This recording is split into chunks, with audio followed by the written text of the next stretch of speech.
E vamos agora com mais entrevista. Vamos falar sobre os limites da liberdade de expressão. Com a prisão do deputado federal Daniel Silveira, do PSL do Rio de Janeiro, tornou-se o centro de debate a questão relacionada ao exercício da liberdade de expressão, os limites e restrições aplicáveis, bem como os limites de incidência da imunidade parlamentar. Sobre esse assunto, nós vamos conversar agora com Hamilton Augusto. Ele é advogado, especialista em direito eleitoral e administrativo. Bom dia, doutor Hamilton. Seja bem-vindo ao Jornal da Rede Alesp. Bom dia, Fábio. Bom dia, Amanda. Satisfação enorme estar aqui falando para a Rede Alesp. Vamos tratar desse tema tão polêmico aí que está em discussão na moda, né?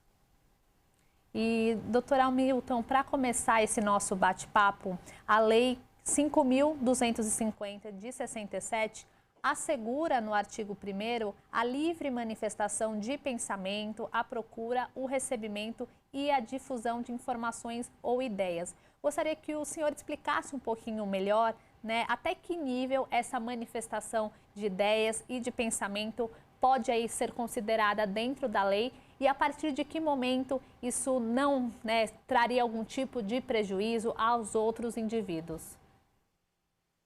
Bom, essa previsão, né, da liberdade de manifestação, de pensamento, ela vem originariamente de uma previsão da própria Constituição Federal, enquanto princípios constitucionais. Está lá inserido no rol do artigo 5º, né, da Constituição, ao lado de outros princípios. E durante muito tempo falou-se em uma liberdade de expressão, é o termo coloquial, liberdade de expressão, de um modo como se fosse uma possibilidade de manifestação absoluta. A gente vem, né, de momentos tensos aí da nossa história, e quando se conquistou essa liberdade, a nossa liberdade de um modo efetivo, a liberdade do cidadão, e veio a Constituição de 1988, começou-se a debater até que ponto poderia incidir essa liberdade. E muitos falavam que essa liberdade era absoluta, não seria passível de restrição. Até que, com o passar do tempo, com decisões da nossa Suprema Corte, ficou pontuado, de um modo geral, que todos os princípios que estão na Constituição, eles não são absolutos, eles são relativos. E aí, só para ter um exemplo, a própria vida, que é uma garantia constitucional, uma das maiores que nós temos, ela é passível aí de restrição. Em caso de guerra, tem lá a possibilidade, né, da punição com a morte, não é hoje usual, mas tem. E também a própria liberdade, que a gente pode restringi-la com a prisão. Assim também a manifestação do pensamento. A liberdade de expressão é passível de restrição. O grande problema é a adequação disso num cenário em que a gente tem aí imunidade parlamentar, em que a gente tem aí as críticas políticas, a liberdade de imprensa, né? Hoje a gente não tem mais a lei de imprensa, mas também está tudo amparado na Constituição. Mas tudo isso é analisado caso a caso. A Constituição, o julgador, no caso a caso, ele vai ponderar qual o princípio de maior valia, qual o princípio de maior valor está sendo atacado, e ele vai fazer ali um equacionamento. Não necessariamente há uma restrição efetiva à liberdade de manifestação. Para que ela seja restringida, tem que haver uma extrapolação, ela tem que afetar um outro princípio de igual peso ou maior até, como, por exemplo, a dignidade da pessoa humana, a privacidade, a intimidade. Então, há aí sim uma possibilidade de restrição prevista na própria Constituição. Doutor Hamilton, falando de liberdade de expressão e pegando o gancho das novas tecnologias, né? Hoje eu estou aqui nesse momento, eu posso gravar um vídeo e postar no YouTube em questão de segundos, dizendo o que eu bem entender sobre qualquer coisa, né? O fato de, às vezes, não haver uma regulação muito clara nessas novas tecnologias, nas redes sociais, isso também possibilita que muitas vezes a pessoa acabe passando desse limite da liberdade de expressão para, de repente, até a libertinagem verbal? Exatamente esse é o grande problema hoje que nós temos. Todo mundo hoje tem um computador, um celular, um canal no YouTube, uma página no Facebook, Instagram, e aí as pessoas começam, são os especialistas da internet, começam a criticar tudo. A crítica, e aí eu vou levar isso um pouco para o campo político, a crítica política, por exemplo, quando há uma crítica a um determinado detentor de mandato, a um governante, um parlamentar, a crítica quanto à atuação do parlamentar, por exemplo, é uma crítica saudável, é uma crítica sadia quanto à atuação dele enquanto parlamentar, quanto ao projeto que ele tenha apresentado, criticar no intuito de ponderar os prós, os contras. O problema se encontra quando a pessoa ela extrapola esse limite e parte para o ataque pessoal. Quando começa a xingar, a criticar de um modo mais enfático, a ameaçar, como a gente viu no caso citado aí da questão do deputado federal, por exemplo. Ali não teve só a questão da crítica, né, da extrapolação da liberdade de expressão, mas teve um problema ali que foi atentar contra as instituições, quando pediu o fechamento, por exemplo, do Supremo, a prisão de ministros, a intervenção, e ali isso é cláusula pétrea, está lá no artigo 60, se não me engano, 60 da Constituição Federal, que fala que você tem que garantir harmonia entre os poderes. Então, toda a crítica ela é perfeitamente aceita de qualquer cidadão.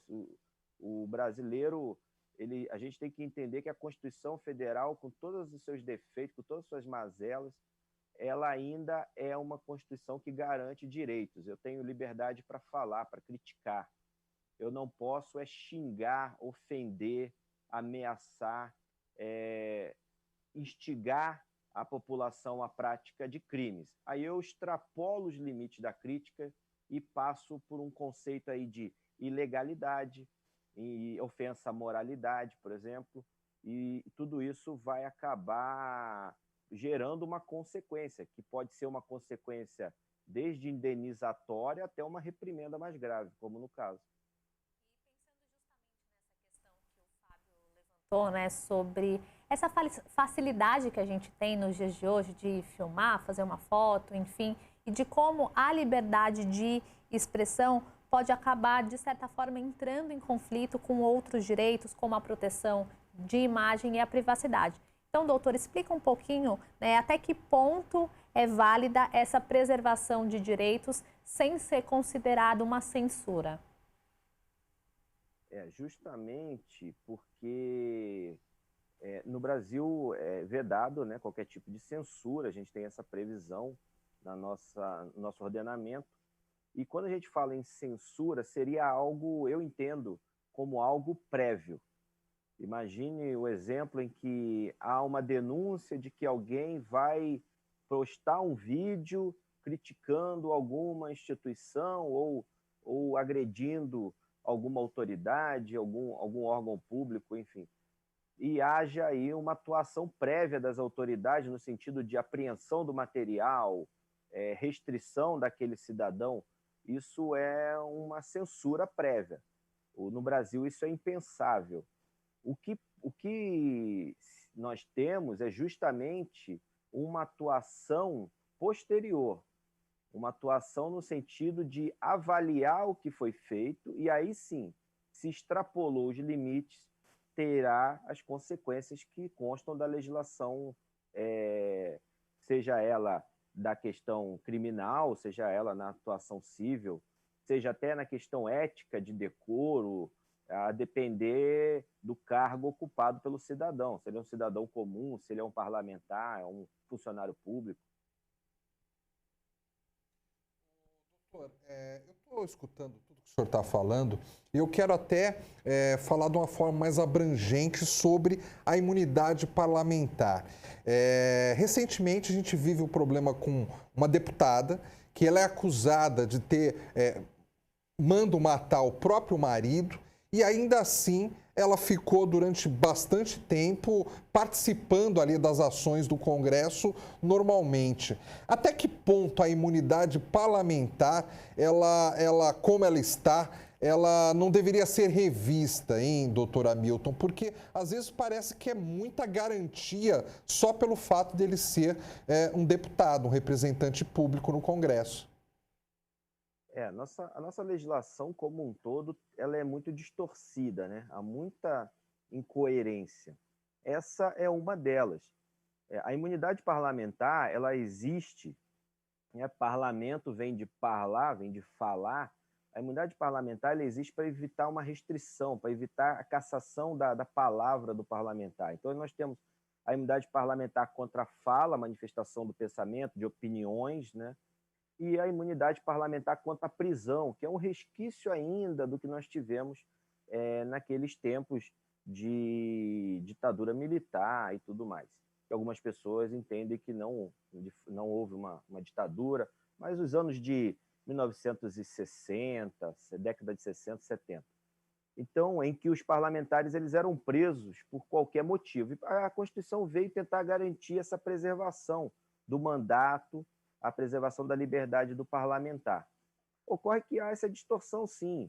Ele tem as situações em que os crimes praticados fora do mandato hoje dependem da Câmara dos Deputados, no caso de deputado federal, no caso de deputados estaduais das assembleias, autorizarem a prisão, se for o caso.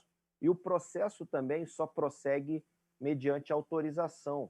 Então, essa blindagem, de certa forma, tem que ser revista no sentido de preservar, de fato, aqueles eventuais processos que sejam processos injustos, vamos usar assim, um termo bem simples, processos injustos que possam levar, de fato, a uma restrição do parlamentar enquanto no seu exercício do mandato, para separar isso da prática de crimes, como nesse caso aí da deputada.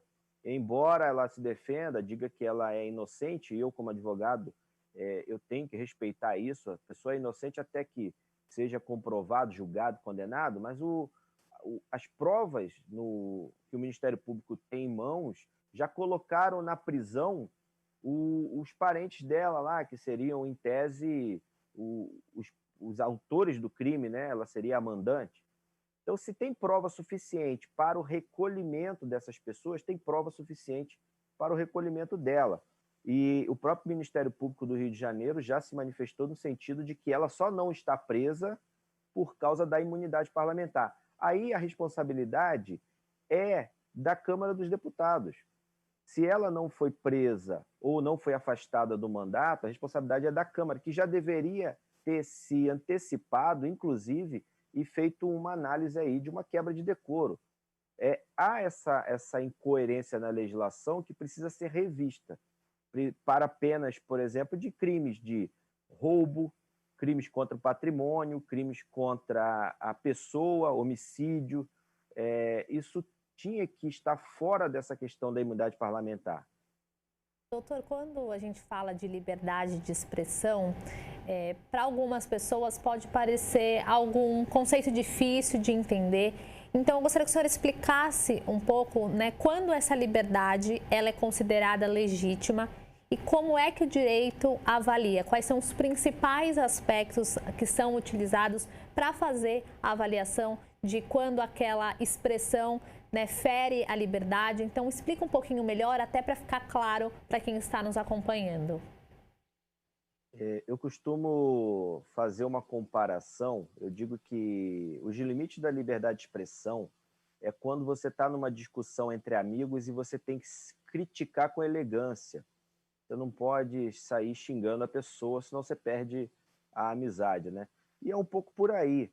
A liberdade de expressão, ela te permite criticar, ela te permite se manifestar, falar abertamente de qualquer tipo de tema que você entenda que caiba, que seja relevante, e até entrar no tema alheio lá para dar o seu palpite, falar que a pessoa, de repente, se equivocou. mas tudo com uma certa diplomacia. Quando você sai da questão de falar, vou dar um exemplo. Imagine que um determinado mandatário tenha praticado um ato e esse ato incomodou, não é um ato, é um ato inconsequente, foi errado. Uma coisa é a pessoa chegar nas redes, por exemplo, na rede social, e falar, olha, eu não concordo, ele está errado por isso, esse ato dele fere esse direito, ele não fez um estudo prévio para fazer determinada situação e ele está equivocado, isso não tá certo, a gente tem que fazer alguma coisa. Por outro lado, se o cidadão vai para a rede e começa, porque ele é um vagabundo, porque ele isso, porque ele aquilo, porque ele não presta, é um canalha, a gente tem que invadir a casa dele, você já está ofendendo a honra da pessoa, a intimidade, e você está incitando a prática de crime, no caso aí, invasão de domicílio, dano ao patrimônio privado, ameaçando até a integridade da pessoa. Isso é extrapolar os limites da liberdade de expressão.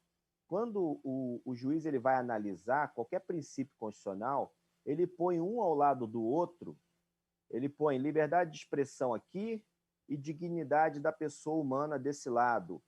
E ele pondera qual que tem mais relevância para dizer qual que deve prevalecer. Então, não necessariamente vai prevalecer o patrimônio em prol da liberdade de expressão. É uma análise casuística. O grande problema é esse, é uma análise casuística. Vai ter julgador que vai entender que a liberdade de expressão é mais importante, vai defender isso, e vai ter julgador que vai entender que a liberdade de expressão não tem tanta relevância frente à vida, por exemplo, ou à honra da pessoa atingida. Então, isso é uma análise casuística posterior ao ato praticado, mas tem que ponderar esses limites. A questão é bom senso. Sempre que a pessoa perceber que a crítica dela já está partindo para algo mais agressivo, ela tem que dar um passo para atrás, porque ali é o limite de divisão entre o que é legal e o que é ilegal. Doutor Hamilton Augusto, muito obrigada pela participação no Jornal da Rede Alesp e por esclarecer para o nosso público um tema tão relevante. Eu que agradeço e me coloco à disposição sempre que precisar. Agradeço a você e ao Fábio e a todos que nos assistiram. Bom dia, bom trabalho, doutor. Bastante interessante, né, Amanda? Porque realmente a gente fala de liberdade de expressão. Aqui no Brasil você tem um receio de falar a respeito desse assunto, porque logo vem o tempo da ditadura, que a gente não podia falar o que a gente pensava, mas também se todo mundo resolver falar sem respeitar o próximo, o doutor até falou do bom senso, né? Como é que ficam as coisas, né?